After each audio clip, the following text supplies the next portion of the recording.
Hare Krishna. I'm going to speak on the attractiveness and appeal of Srila Prabhupada.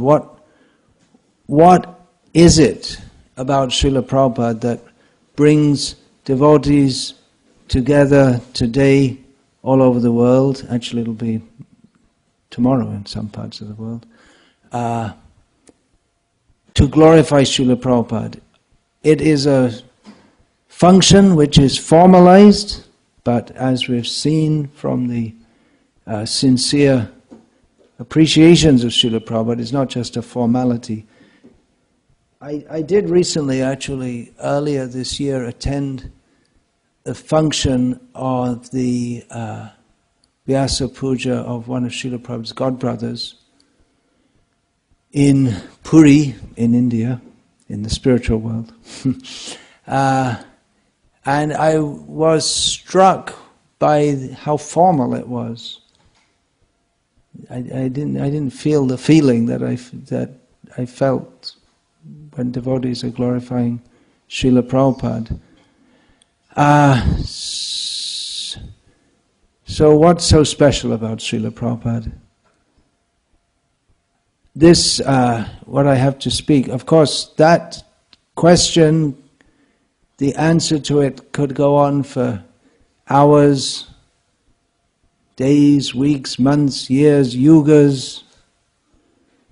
This, what I have to say here will take a few hours, but I plan to spread that over a few days. I came across a PhD thesis from a non-devotee scholar in which, as part of, he was analyzing ISKCON in the usual way that non-devotee scholars do. And he, one part of his presentation was analyzing this, how Srila Prabhupada appealed to his disciples. So I actually got some inspiration and a few quotes from there also. But obviously I'm going to present it in a different way to the way the scholar does, because he's not overtly offensive, but he analyzes Srila Prabhupada as an entomologist would a butterfly. It's just like, it's an object to be observed and analyzed and talked about just like anything else in the world, through the eyes of mundane psychology and sociology, anthropology, religious theories, and all this kind of nonsense. So he speaks about Srila Prabhupada's charisma, and he notes various things that disciples experienced with Srila Prabhupada, but he fails to note the essential fact that Srila Prabhupada transmitted genuine, tangible spiritual experience. Pratyakshagavamam dharmyam susukam karatamavyayam. This spiritual experience it's directly experienced. It's not like any other direct experience of this mundane world. It is that of the absolute reality. It is most blissful, and it's unending and unlimited. So it's not that Srila Prabhupada was charismatic in the way as Marnda Prabhu's recently been using that example of Herr Hitler was a very charismatic person, but Srila Prabhupada's appeal was not to exploit people or mislead them, but to just the opposite, to save them from all exploitation and misleading. So obviously this is a vast subject. I'm just going to speak on just a few aspects of how Srila Prabhupada attracted others, appealed to others, touched the hearts of others, that Adbhuta Hari Prabhu just spoke about how Srila Prabhupada touched the heart. That's an English idiomatic saying. I made a note after hearing that Srila Prabhupada didn't touch our heart. He entered it. He filled it with direction and the meaning and the bliss of Krishna consciousness. So it's an English saying, so no harm in that, but it's inadequate to, as all words are, to explain what Srila Prabhupada gave. So I'm just going to give a few glimpses. I don't plan, although I might do, I don't plan to speak about Srila Prabhupada's the book distribution. Manida Prabhu is here. He's much more competent to speak about that than I am.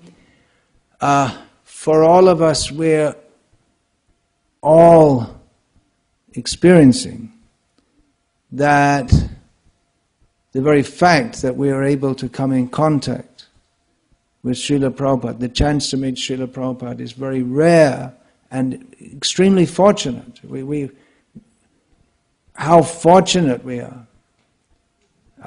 This is stated by the sages at Naimisharanya. They spoke to Sutta Goswami. There's a verse which is quoted in many Vyasa Puja offerings in the beginning of Bhagavatam. Twang nasan darshito dhatra dustarang nistitir shatang kaling sattvaharang pungsang karna dhara ivarnavam.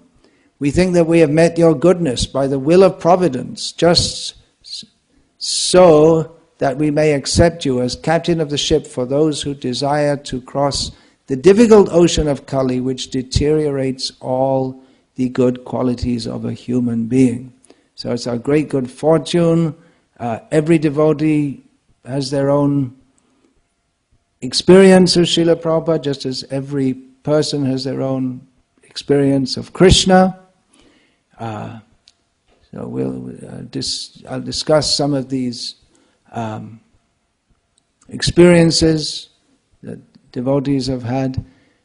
At the same time, we should inform our PhD scholar and remind ourselves also that it's not just a matter of acquiring information. Again, the same, like if you study butterflies enough, you can become an expert butterflyologist, or whatever they call them. Entomologist is the general term.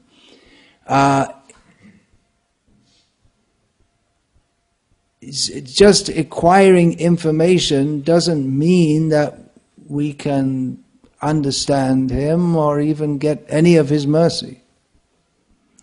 In fact, it's amazing how some people, like this scholar, they study Prabhupada and they don't develop any love for him. They might develop some appreciation of him. Recently, some devotees got excited that this Sri Ravi Shankar, who's a rascal, definitely Srila Prabhupada would class him among the rascal number ones, or is it rascals number one? They're all competing to be number one. Although nowadays we're not supposed to say things like that. But he was appreciating Srila Prabhupada as an example of someone to give inspiration to people that even in old age you can do something significant. What an idiot. Rascal, that man is. As an example. So yeah, you can, yes, all you old people, you get up and do something significant, like make a flower garden in the locality or something. And, Ravi Shankar, that really proves that Prabhupada's great, because Sri Ravi Shankar praised him. Anyway, here's a much better quote from SDG, Satsvarup Das Goswami, who's been quoted quite a lot in this PhD thesis, as he's written more than anyone about Srila Prabhupada. So he wrote, mundane biographers would like to speculate and present their psychological theories on the life of Bhaktivedanta Swami Prabhupada, why he waited, prepared himself, and then left for America with virtually no support or much chance for success. That Hopkins, you quoted him, he expressed that very eloquently. It didn't seem like the kind of model that you'd write up in a book, how to succeed in life. Wait till you're 70, go overseas with no money, no friends, no contacts. But how to succeed in life? Take full shelter of Krishna and the order of Guru. That's the point. And then impossible becomes possible. Hopkins didn't get that point.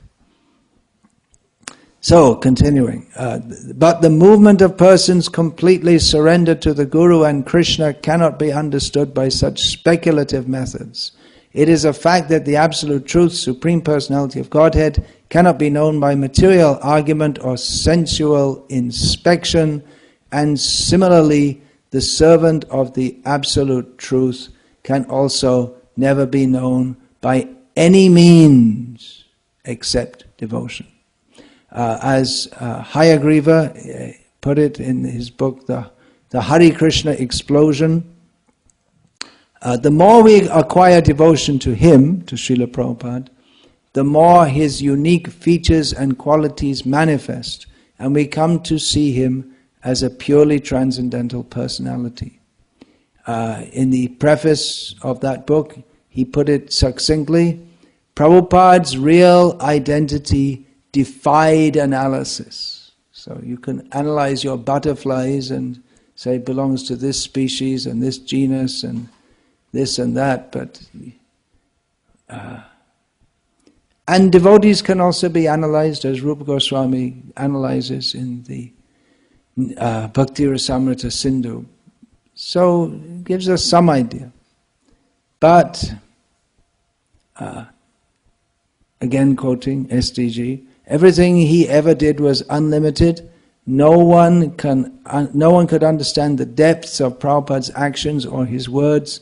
They are inconceivable, as Srila Prabhupada would often state, Vaishnavera kriya mudra bigyeha na bhujai, that the activities and everything about the pure devotees cannot be understood simply by knowledge, becoming learned.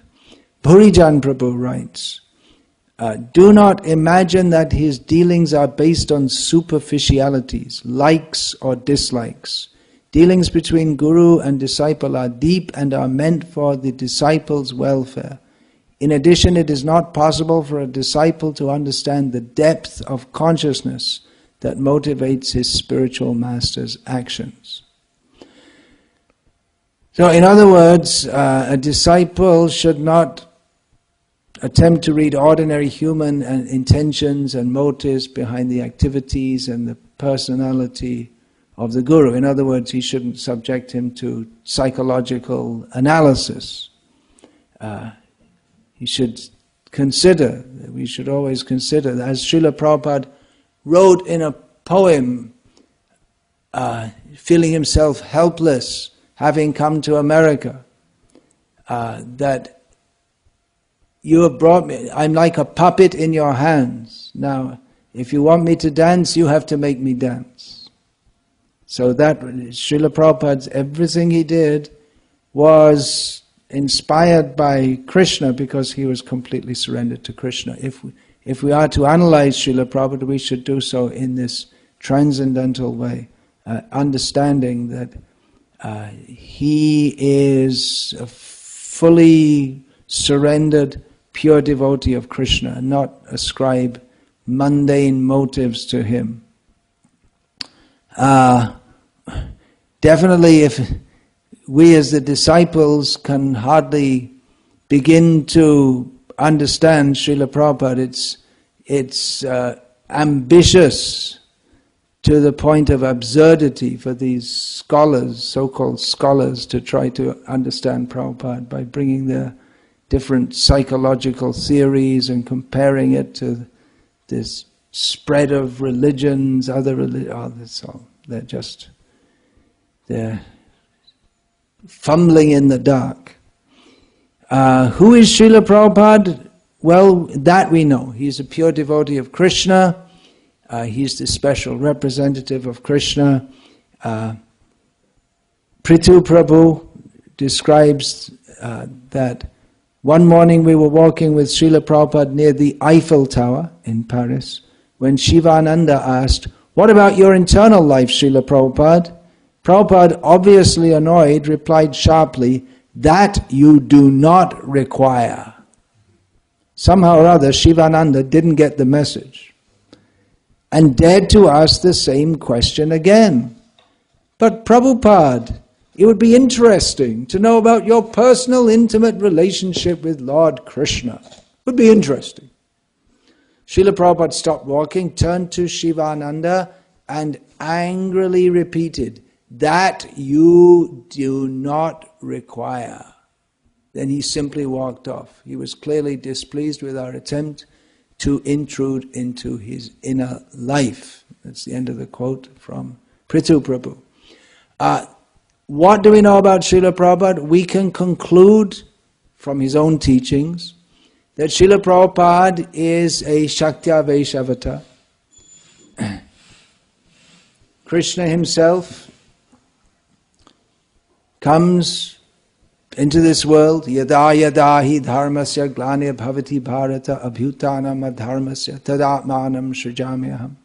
When there is a decline of religion, he comes into this world to re-establish it, and sometimes he sends his representatives to do the same thing and empowers them, and they may act even more powerfully than he himself. Just like Ramachandra Bhagavan is famous for building a bridge to Lanka with stones, but Hanuman jumped. So he seemed to be more than Lord Ram. Lord Ram couldn't find Sita, Hanuman found her. So he may empower the devotee to do more than he does, but it's understood that it's by Krishna's power. Once Srila Prabhupada was walking, and one disciple said to Srila Prabhupada that one member of the Gauriya Math, it wasn't actually one of Prabhupada's godbrothers, it was a disciple of one of his godbrothers who probably takes the prize for being the most envious of Srila Prabhupada. On and on and on throughout his whole life. He's still alive. So he's not mentioned in that conversation, but he's quoted as saying that, one member of the Gauriya Math was saying that if Lord Chaitanya had wanted to spread Krishna consciousness all over the world, he would have done so personally. In other words, saying that, Prabhupada, who they'd never call Prabhupada, was doing something wrong by preaching Krishna consciousness in the Western world. Srila Prabhupada replied that Chaitanya Mahaprabhu did not personally spread Krishna consciousness all over the world because he wanted to give the credit to me. We just heard also, Nimittavatram bhavasavyasachin. Krishna told Arjuna, you be the instrument. I'm doing it. I'm killing all these soldiers here, but you be the instrument. So Srila Prabhupada, we can understand, he's a Shakti-avesh avatar, empowered by Krishna. Kali Kali Juga Dharma Nama Sankirtan Krishna Shakti Bina Nahe Tar Pravartan. In this age of Kali, the Yuga Dharma is Nama Sankirtan, but that cannot be established without being empowered by Krishna. So Srila Prabhupada was empowered in making people Krishna conscious and spreading the chanting of the holy name of Krishna. This is not the work of any ordinary person. It's extraordinary. It was unimaginable in India that Westerners could be devotees, sadhus, brahmanas, sannyasis, gurus, and there was a lot of protest against that. I personally experienced that in the 1970s when I first went to serve Srila Prabhupada's mission in India, that people would say, you cannot be a Hindu. Oh, thank you very much. You have to be born a Hindu. That's gone away now, mostly. Still there's some of that. So Srila Prabhupada is not a conditioned soul like us.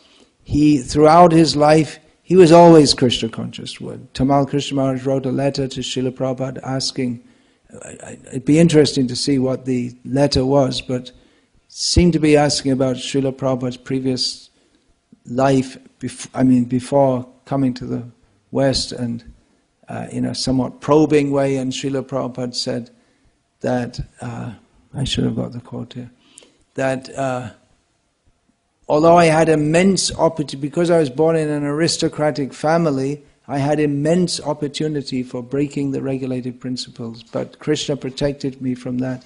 And there was never any time in my life when I was not conscious of Krishna. So Srila Prabhupada is clearly very different from almost all of his disciples in that regard. He's a fully Krishna conscious. And of course Srila Prabhupada was not unique in being fully Krishna conscious. But he was unique in his overwhelming desire to communicate that to others and his effectiveness in communicating that to others. So we accept him as a Shaktya Vaishavata, Nitya Siddha, Mahabhagavat, Paramahamsa, pure devotee of Krishna. So what is it that's so attractive about Srila Prabhupada? We're supposed to start the Guru Puja and Pushpanjali at 12. Is that all set up?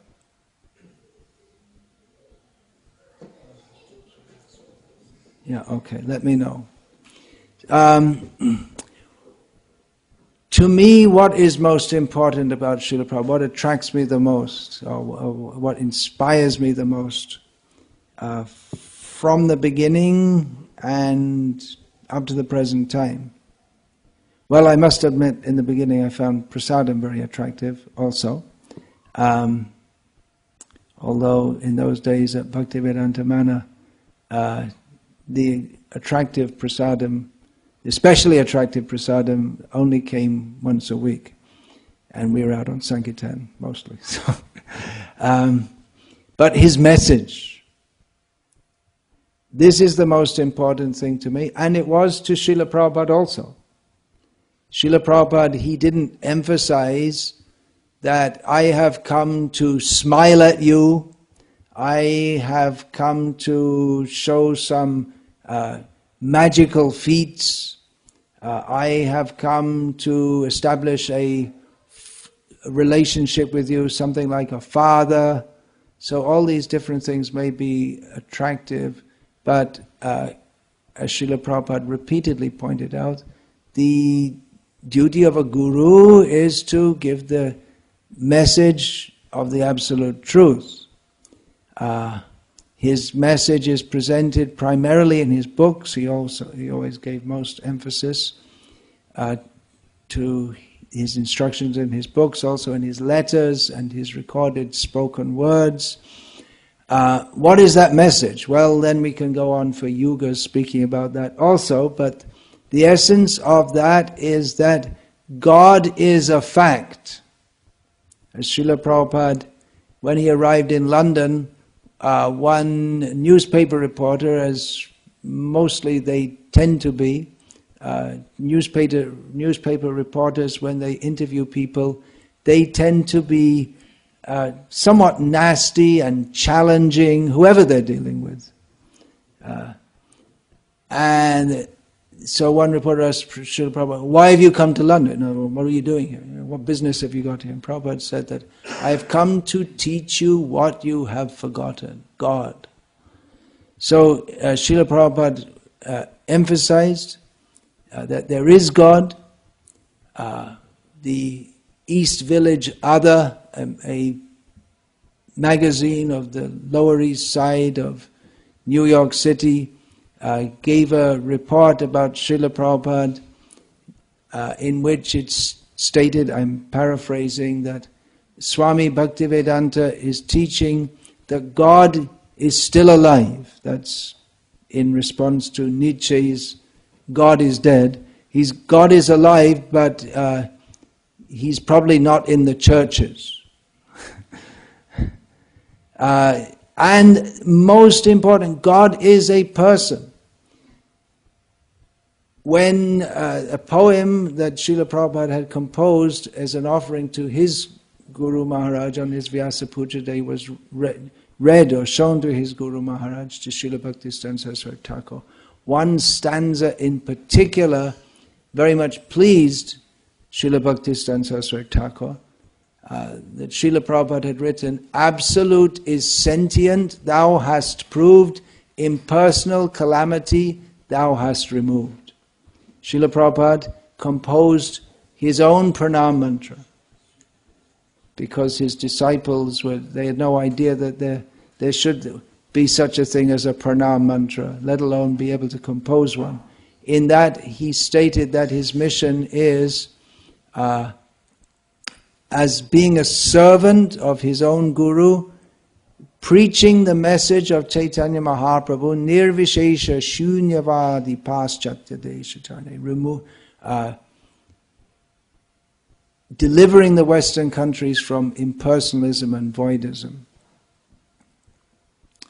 That very much appealed to me because I was sick of this treacly pseudo-spiritualism in which it always comes to everything is all one.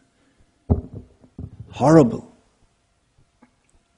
So that God is a person, he's a specific person, not some vague person. We can know him. He's an attractive, all attractive. He's not the nasty person conceived of in Abrahamic religions who Richard Dawkins gets a lot of mileage out of by making the point that the God of the Old Testament is the biggest jerk imaginable. But Krishna is actually the sweetest, most loving person.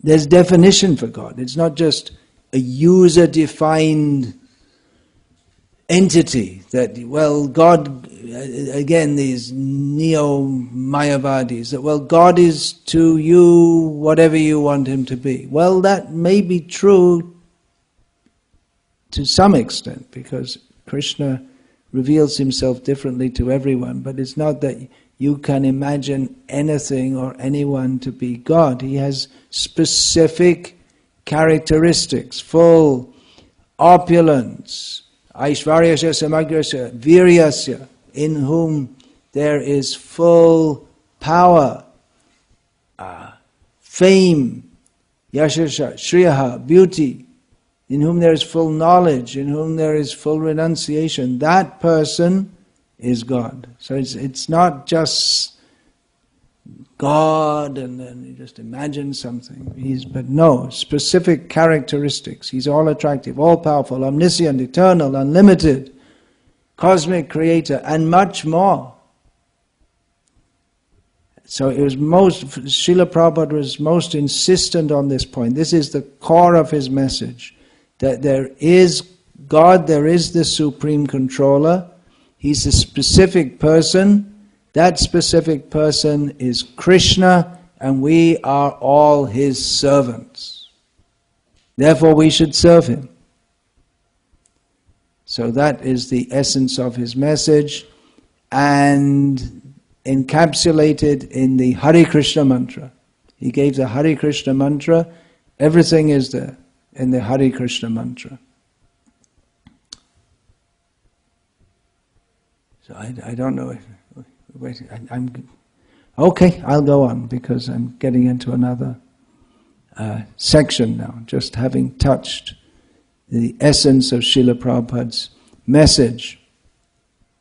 Srila Prabhupada came to America about which, see if I can, well, I'll get back to that later. Came to America, and immediately he didn't attract anyone to be his follower. Of course, he wasn't really trying to attract anyone to be his follower. He was attracting people to the all-attractive Krishna.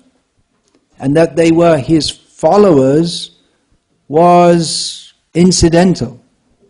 Srila Prabhupada wasn't trying to make followers. He made so many followers, but he wanted to make devotees, he wanted to awaken people to be devotees of Krishna. In that sense, he was different to every other guru who came to the West, who wanted to make followers for themselves. But Srila Prabhupada wanted to make the International Society for Krishna Consciousness. He didn't make the International Society for Bhaktivedanta Swami Consciousness. He didn't name his society after himself. Although he accepted a high level of worship from his disciples, as is fit, as in the tradition, he didn't make himself famous. There are many, although the Hare Krishna movement is very well known, considering the number of followers, it not being so many, it's very well known, but its founder is hardly known, even in India. Still, Prabhupada is not so very well known. Whereas we find others, they became very well known. When Srila Prabhupada was preaching in America at that time, this Maharshi Yogesh, whatever his name is, that Maharishi, something like that. Mahesh Yogi, yeah. So he was well known, and there was this total rascal that Guru Maharajji, they called him, who some fat, ugly young boy from Himachal Pradesh, I think, who called himself Krishna. He was very well known. And there are others. Before him had come this Yogananda. In Bengal, people think that Vivekananda is well known in America, but he's not at all. So Yogananda was somewhat known, but these two are very well known. And there are others, Chinmay Mission, his mission was named after himself, and so on. So, Srila Prabhupada, he wasn't out to make followers, but he wanted to bring people to Krishna consciousness, which required that they be his followers. But that was not his motive. That's an important distinction to make. He made followers, but that was not his motive. But the American people didn't find Prabhupada attractive. Later we find Sally Agarwal, in whose house he stayed. He also stayed in the house of Brij Mohan. No, what was the name of the husband? I can't remember. The boy's name was Brij. Maybe it was Brij Mohan. He never seems to speak. He's in the background, but we see Gopal Agarwal, and the boy's name was Brij Mohan. So she's effusive about Srila Prabhupada, but she didn't become his follower. She appreciated Srila Prabhupada very much, but she didn't take up his message. So the American people didn't find Srila Prabhupada attractive. Eventually some American youth unexpectedly found Srila Prabhupada attractive. It appears that Srila Prabhupada expected that the more intellectual class would take up his message. If we see the books, the first canto which he brought to America, it appears to be aimed particularly at the leaders, the intellectuals and the political leaders, but those weren't the people who took up his message. But in the beginning, the American youth who did find Prabhupada attractive, it wasn't initially because he reminded them of Krishna, because they didn't know anything about Krishna, and they became attracted to him, and he gradually taught them about Krishna. Indian people might have appreciated, Hindus might have appreciated Srila Prabhupada because he's a devotee of Krishna, and he was a Paka Sadhu. He was a real sadhu. He wasn't indulging in hanky-panky with the girls. He rise early, bathe, he stuck to his sadhu dress. He was clearly a bona fide sadhu. There are many such bona fide sadhus in India, but the people of America had no appreciation for that. They might find it something odd, but that they wouldn't respect him for that, as an Indian, a pious Indian would. They just didn't know anything about Krishna or Vedic culture, so that wasn't what attracted them to Srila Prabhupada. It would seem that a major attraction of Srila Prabhupada to the hippie youth was that he was so different from anyone they knew, because the hippies were all trying to be different to the straight society in which people get up early in the morning and go to work and they dress in a suit and they just believe everything that the media tells them. So the hippies were trying to be different, but they were all trying to be different in the same way. So they all ended up just being another class. They long hair, beads, and flowing bright robes, and flowers in your hair if you ever go to San Francisco. Different kind of music. They're all trying to be different, but they pretty soon ran out of ways to be different. They all ended up being different in the same way. But Srila Prabhupada was completely different from them and from the straight society. But they could understand that Srila Prabhupada was different. Well, they did have something in common. They both were not fans of the general American way of life.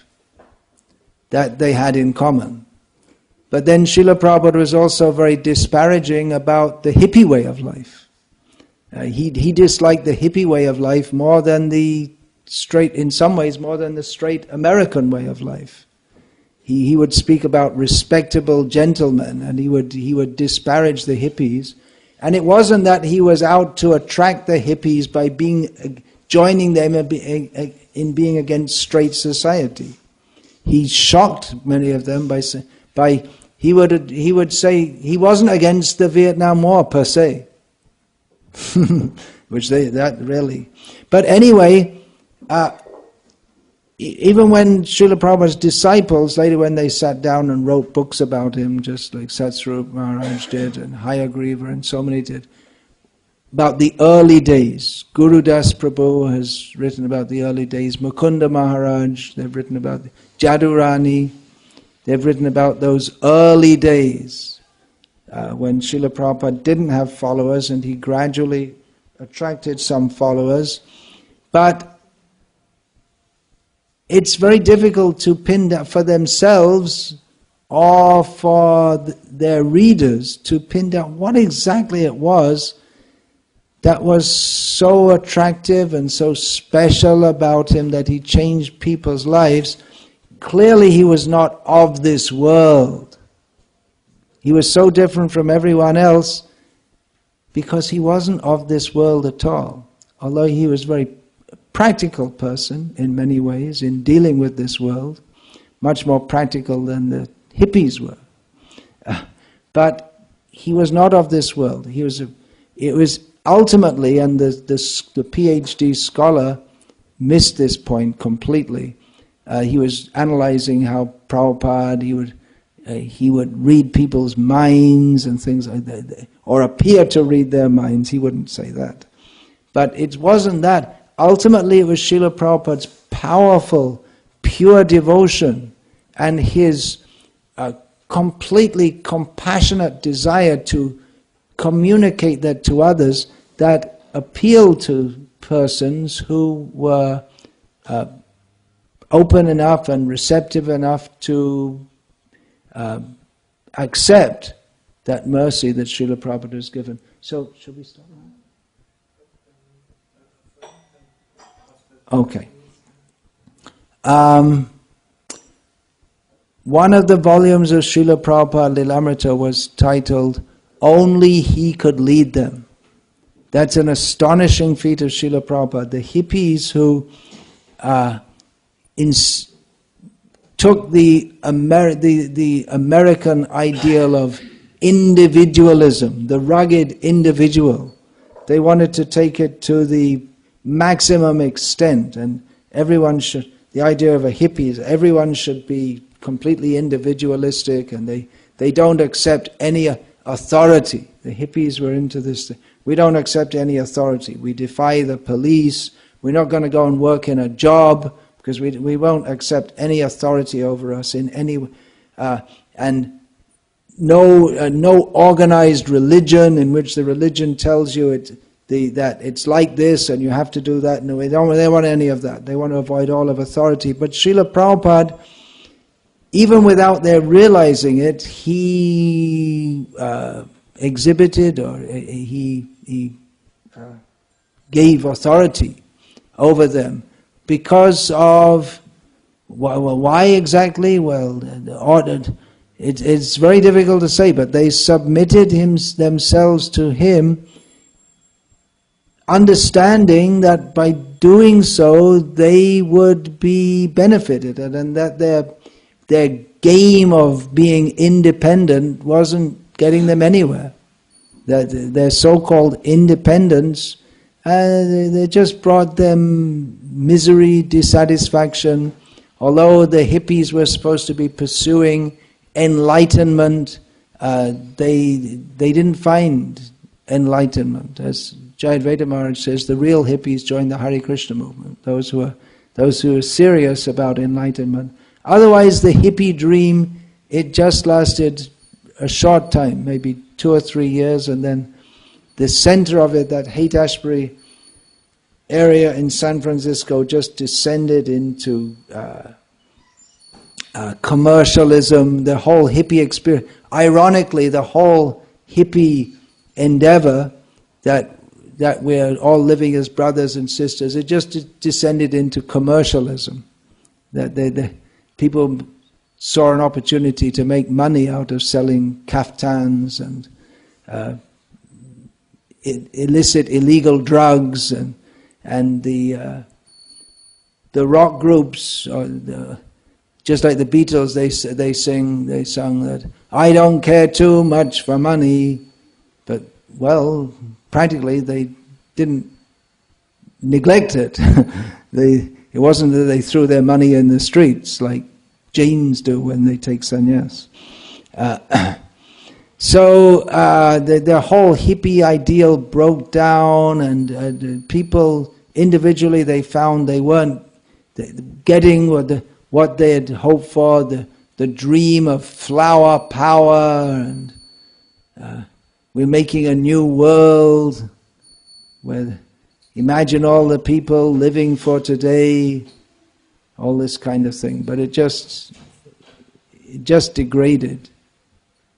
There's a reason for that, which I'll get back to later. So Srila Prabhupada commanded a natural kind of authority. He was very careful in how he didn't, in the beginning, he didn't tell people, now you have to follow me, do what I say. But he elicited, that's the word I wanted to use, he elicited such a response when he spoke. He spoke with the authority of Shastra and tradition and conviction born of actual experience of Krishna, and that was very impressive. Who became his disciples? Those who listened to him. Many came to join the kirtan, and then when the philosophy began, most of them would leave. A phenomenon which we see up to the present day, and which is why I also, as an aside, have some skepticism or reservations about the kirtan melas which have become part of ISKCON life, in which anyone whether they're following or not following, they can come and do kirtan for 24 hours or whatever, and no one will ever say anything about what we're supposed to do when the kirtan stops. And so it's okay, you can do whatever you like, but just do kirtan. Anyway, that's just one of my many peeves, having a little expression here. The attractiveness of Srila Prabhupada, some facets of that. Srila Prabhupada, he surprised people. He was so different that he elicited surprise just to see him.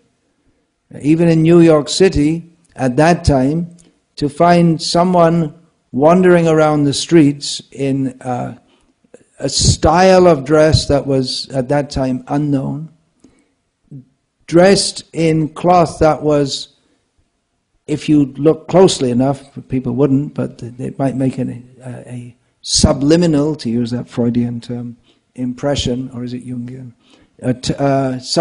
Subliminal impression on them, that the colors of Srila Prabhupada's clothes were also completely different. They wouldn't be completely even, just like your cloth is completely evenly colored in that, what I call Salem yellow. Looks like the Thai Buddhist monks.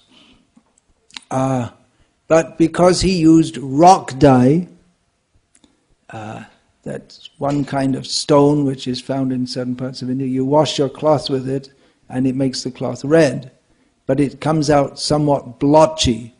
So it wasn't exactly this tie and dye. It wasn't exactly like that. So that was unusual.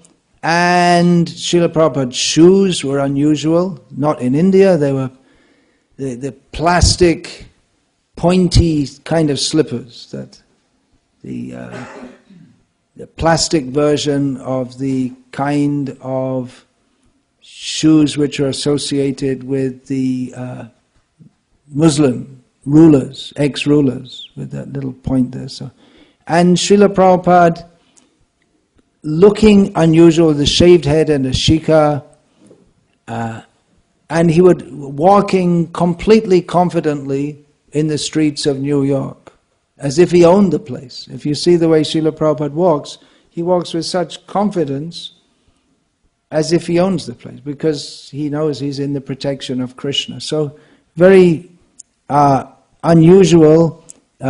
His speech, you start to speak to him, his speech is unusual, his accent is difficult to understand, his style of English is difficult to understand. When I joined the movement, when I was mercifully accepted in this movement, it took me all the time, in the temples, in the Sankirtan vans, there'd be Srila Prabhupada, we'd have Srila Prabhupada's lecture tapes playing all the time.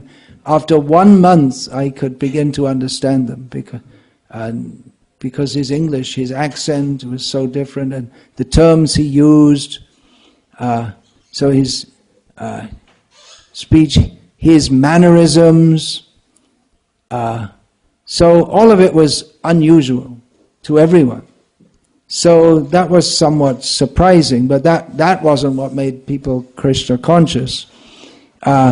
His complete conviction, his whole way of life, when people came to know about his way of life, they would definitely be impressed by that. Even the hippies couldn't imagine someone rising so early. I myself, among many others, had this experience that when providentially, by the mercy of Krishna, when I first visited Bhaktivedanta Mana, I didn't intend to stay overnight, but various circumstances forced me to stay overnight.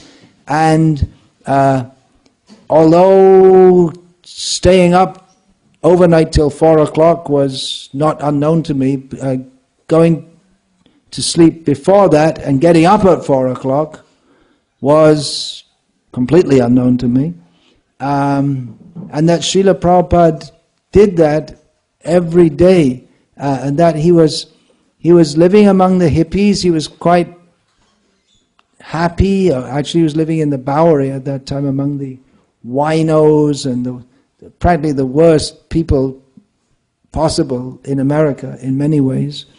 But Srila Prabhupada maintained his own dress, his own diet, his own outlook, and for the hippies and for any average American, his morality was something extraordinary. No meat eating. Most of the hippies at that time were still meat eaters.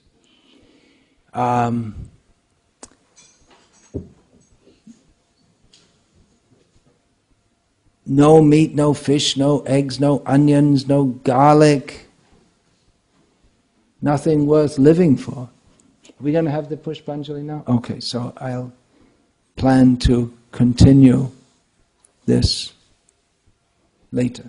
Maybe not today, maybe tomorrow. Hare Krishna. Srila Prabhupada ki jai.